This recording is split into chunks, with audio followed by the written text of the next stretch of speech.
যে ডাকসু নির্বাচন হয়েছে সেখানে শুধু খালি আপনারা ছাত্রদলের কথা কেন বলেন? সেখানে বিভিন্ন প্যানেল, স্বতন্ত্র প্রার্থী, ইভেন শিক্ষকরা পর্যন্ত নির্বাচন থেকে অনেকেই সরে দাঁড়িয়েছেন। নিশ্চয়ই সেখানে কোনো না কোনো কারণ আছে।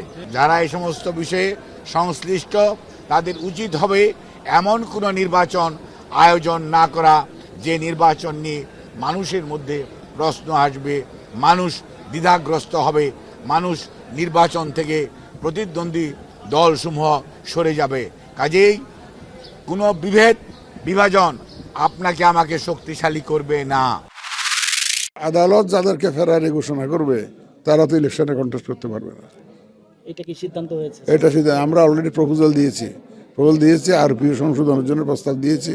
এটা উপদেষ্টা পরিষদে যাবে, ওনারা অ্যাপ্রুভ করলে এটা হয়ে যাবে।